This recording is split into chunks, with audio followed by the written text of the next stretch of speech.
Dear friends, there is a little gap between my two videos.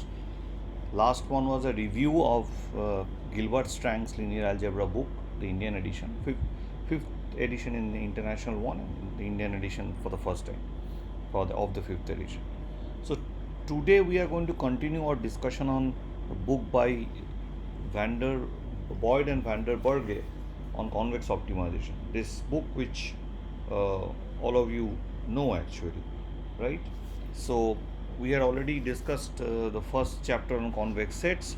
Today we are going to discuss the chapter on convex functions. So I'll try to make the video as short as possible so that your attention is held. So chapter 3 on convex functions is a very unique chapter. Unique chapter among various books on convex optimization. This book has a unique feature that it depends on example, as I told you. You will not find a huge amount of theory written here and deciphering a lot of properties and describing continuity, differentiability issues, subgradients, etc. of convex functions. But it gives you a lot of examples which are actually helpful in application, especially in electrical engineering, in machine learning. So it starts first with the basic definition in section 3.1, is basic properties and examples, and then of course it starts by defining a convex function over Rn to R. Actually, convex functions should be ideally defined from a convex set C to R. But what happens for various convex functions in practice, you have various domains keeps on changing. So to make a uniform description, it has been imperative that we consider extended valued functions, that is functions from Rn to R bar, which is R union minus and plus infinity. Now I'm not going to get into the theory of that. That's a completely a different story altogether, which we can obviously discuss, and it's there in my earlier this lectures on advanced convex optimization, and I promise that series will also continue. Now he gives very good. He immediately in the second subsection of the first section on convex functions, very definition, he talks about extended valued extensions, which is very important. That is how all over the world convex analysts describe convex functions. Then he talks about differentiability conditions. He doesn't talk much about your continuity issues, lower semi-continuity issues, which are there in the major books of convex optimization, or maybe convex analysis, like Terry Rockefeller's famous book Convex Analysis, on which I had a video. So he talks about the differentiability condition, that a convex function, if it is differentiable, then at every point of the graph the tangent that you draw should lie below the graph. So that's the idea of a convex function. See, then he says that if I consider twice differentiable functions, then there is a method of detecting whether these functions are convex or not. It is to check that at every point x, that the Hessian matrix that you compute has to be positive semi-definite. And if a function is convex, then at every point x in the domain, when you compute the Hessian matrix, it is positive semi-definite.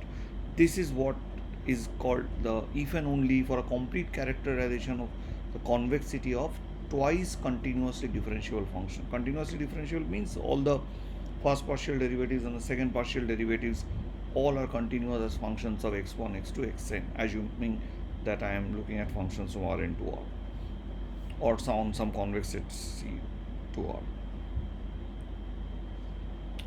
Now there are very standard examples here. For example, e to the power x, x square, x to the power a, when a is greater than equal to 0. It talks about also concave function. It doesn't just put itself on convex function. It talks about concave function, which is a negative of any, if f is convex minus f is concave, because the inequality changes in the concave function. I'm not talking about the definitions of convex functions here, because most of you who are who are seeing my channel or know what a convex function is. That's what I keep on assuming, because most of you would be interested in optimization. So log is concave or minus log is convex. On the domain, he gives the particular domain is R plus plus, because log x cannot be defined for functions which are less than or even x which is less than equal to 0. But then he uses this Hessian criteria, that is checking positive semi-definite, and gives certain interesting example. One of the examples is that you consider all the set x, all coordinates xy in R2 where y is positive, right? So you can figure out what is that. What is that set? Now, so x could be anything, but y has to be positive. So if I have to put 0, 0 cannot be element of this set, but anything else, 0, 0 or the line xy axis where y is 0 cannot be an element of the set. So the x axis is completely taken out from the set and everything above is there. So this is a open convex set, and function f of xy, function of two variables, two real variables, given as x square divided by y. So on this particular set, on this half space, open half space, is actually convex. To prove this, you actually have to prove that at every point of every xy in that open half space, the Hessian matrix is positive definite. That's the key result. Okay. Please understand, any result that you see for a convex function from Rn to R, most authors write Rn to R basically for the economy of writing. It is true for any open set. Any convex function defined on an open set of Rn and is mapping the values to R. So those functions and the functions of Rn to R, their properties are same, because Rn is also an open set, every property is mimicked, the same. So you don't have to worry about that. Now there are some other interesting function like logarithm. Suppose I have function of two variables, like fx equal to logarithm of e to the power x1 plus e to the power x2. It is not apparent why it should be convex, but again you have to take the but this here the whole domain is Rn. For any x1 x2 in Rn, this ex1 plus ex2 is defined, and these are always positive, so log can be operated. But this is a convex function. This is amazing. It's so this book has a huge collection of examples in the description, the main part of the chapter, and also in exercises. Some of my favorite examples are in the exercises, of course. So another example is, and he shows that, for example, the geometric mean of n numbers, n positive numbers, that is a concave function. Now this log sum that we told, these all have to be done through the Hessian game, checking the positive definiteness of the Hessian.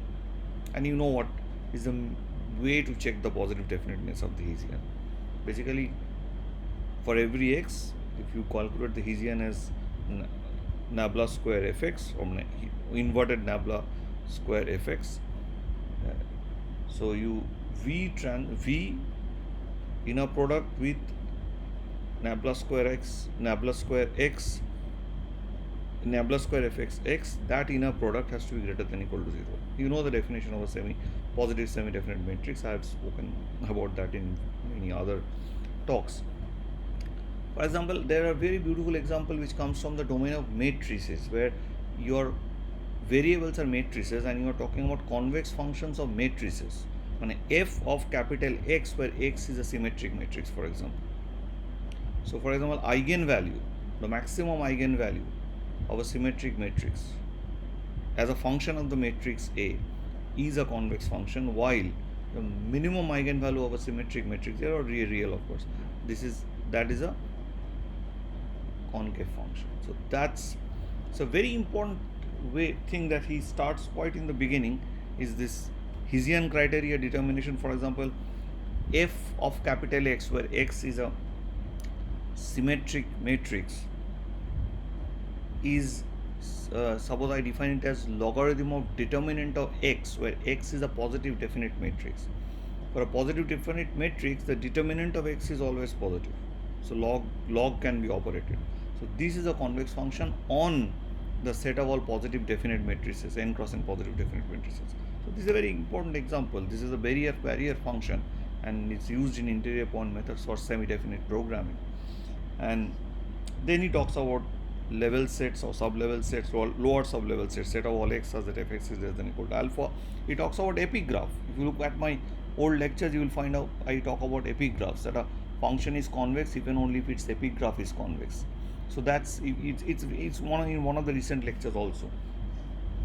And for a concave function, you have hypograph, means everything above the graph has to be everything below the graph has to be convex. If you shade the part below the graph for a concave function, it has to be convex. For a convex function, everything above the graph, if you shade it, that should form a convex set.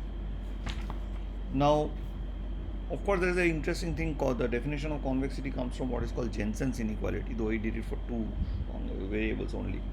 That has been described, and Jensen's inequality has a probabilistic counterpart, and that actually can be solved if you know the notion of subgradient very easily, but we don't he doesn't discuss that here. There are many functions which he describes, which is a combination of a variable which is in x and a matrix variable. So f of small x and capital Y, where x is in Rn and y is on the set of all n cross n positive definite matrices. And look at the quadratic form x transpose y inverse x. So y inverse x is because it's a positive definite matrix. For such functions, is that function convex? How does he show it? Using epigraph shows that the epigraph is convex. A function is convex if and only if its epigraph is convex. And to do that, he uses the idea of Schur complement, which is a very important way to deduce the positive semi-definiteness of a block matrix. Block matrix means a matrix whose elements are matrices themselves, right? So block matrices are something, if you are in optimization, you need to get used to, and especially things like Schur complement if you want to study semi-definite programming. So there is whole section on what operations will preserve convexity. So if I have a convex function from Rn to R, and suppose I now take another function which is from R to R but say increasing, and then I compose this function, the composition of these functions is convex. So suppose the inner function is linear and then outer function is convex, then you have convexity. So under which conditions convexity is preserved? Suppose you have to take a sum of convex functions and then you take non-negative weights and make a weighted sum, w1 f1 plus w2 f2 plus wn fn. So this new function is also convex. So that kind of thing is given in detail. You are not going to find too much theory of differentiability, continuity, subgradients, what is the dome of f, and what we will see in standard convex analysis books. But examples, oh my god, I vouch for this book. Most of the best examples, but not all, some are not here.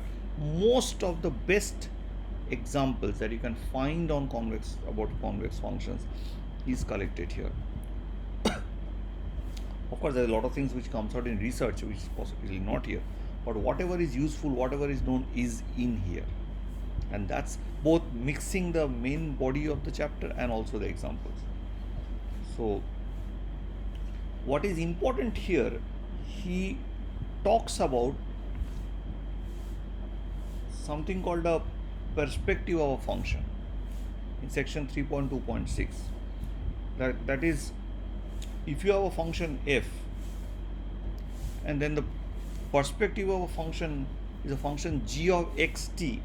So you have a function f and then you have construct the function g of xt, which is t of f of x by t, where t is a positive number. Then if one of them is, if f is convex, then g is convex as a function of xt. So this is very important and has applications. For example, norm of x square by t is a convex function. It's very unlikely. It's like x square by y. That is the same thing. So but what is interesting here is that he also talks about conjugate function, a very important notion in convex functions.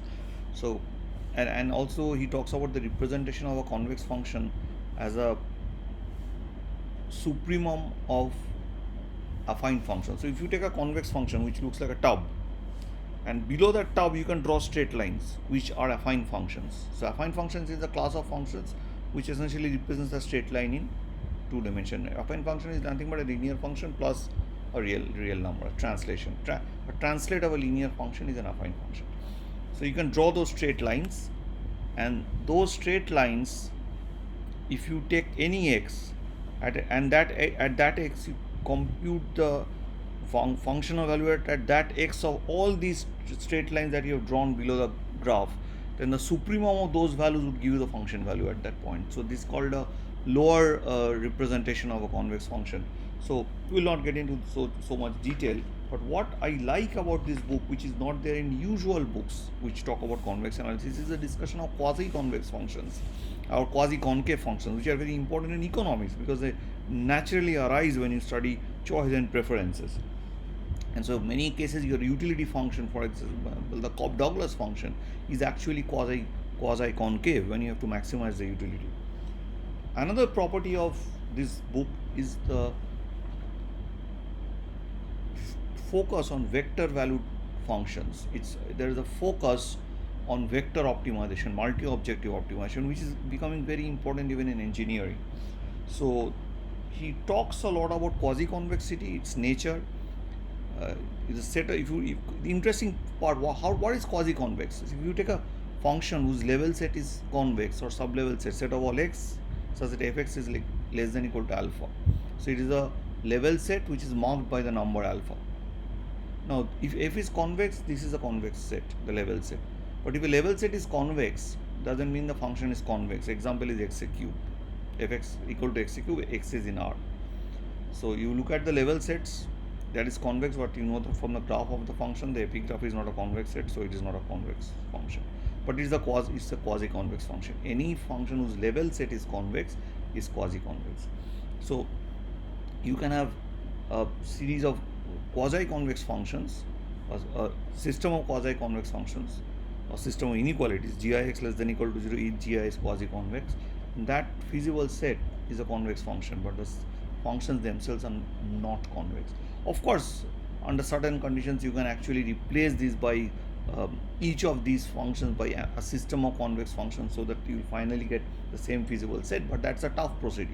In real practice, you cannot do that. That is why you really have to study quasi-convexity separately. Now there is a whole section on vector valued convex function or cone convex functions. So where you induce a partial order with a cone and then talk about a function f from Rn to say Rn or Rn to Rm, and you induce a partial order on Rm using a closed convex cone, and then say what is the meaning of a convex function in that setting, because that is very helpful in studying multi-objective optimization or vector optimization, if you want to call it. So this is a very important thing, and the main part of the chapter ends with the study of this cone convex function. So cone convex function means f of lambda y plus 1 minus lambda x minus lambda fx minus 1 minus lambda fy. This should be have a negative kind of ordering. Well, of course, I am not told you what is the meaning of partial ordering, so let us not get into details. We can do separate videos of talking about partial orderings and all these things. But it's very important. That is what I want to say, and it's very unique. Usual convex analysis book. If I look at my own books, I have not written about vector optimization at all. But here it writes about Boyd and Vanderburg writes about vector optimization, and that's very important thing, because vector optimization has a lot of applications. For example, portfolio optimization, control theory, and many other places. So I think that's a very important thing. The exercise is wonderful. Exercise is wonderful, and the exercise section is just one of the best I have seen. It has so much examples. If you can work through chapter 3 of Boyd and Vanderburg, I can tell you that you will become an expert in giving examples of convex functions, because your cupboard of convexity will be filled with rich class of convex functions. And I will show you one or two examples from here, because I'll also discuss about convex functions using the blackboard style of writing. But absolutely beautiful examples, beautiful examples. Everything cannot be discussed, but some can be obviously discussed. And so we will discuss something. For example, it talks about a notion called log convexity. So log convexity means f is a function, positive function, say from R to R, then or Rn to R, doesn't matter. If logarithm of fx is convex as a function of x, right, so then that is log of fx is convex, then that function fx will become convex. Sometimes it is very difficult to find, even using this second order checking, that is this function actually convex. So then one has to check whether the logarithm of this function is convex. That is sometimes easier to check. And if a function, logarithm of a function is convex, the function itself is convex. While for a concave it is opposite. If f is concave, then log f is concave, but the reverse is not true. So if log f is convex, then f is convex, but the reverse is not true. Anyway, anybody who can work through several of these examples here would be extremely rich. As Boyd used to say in his lectures, that if you actually work through this book, you are at the frontier of knowledge. I would not completely fully agree, but I will say yes, you would have so much control over the idea of convex function, their pathologies, their various how they behave, and what kind of places it is applied. So in that way, that becomes a very, very nice thing. So I would again recommend you to go through chapter 3 of this book. Of course, you can write comments and questions, whatever you have here, and I'll try to answer them. But I will also try to take up some problems which I can solve obviously very quite easily and explain to you. That I will try to work out for you. So with this, I would like to say a goodbye on a Sunday evening, and have a nice Sunday. Stay home, stay safe. Thank you so much.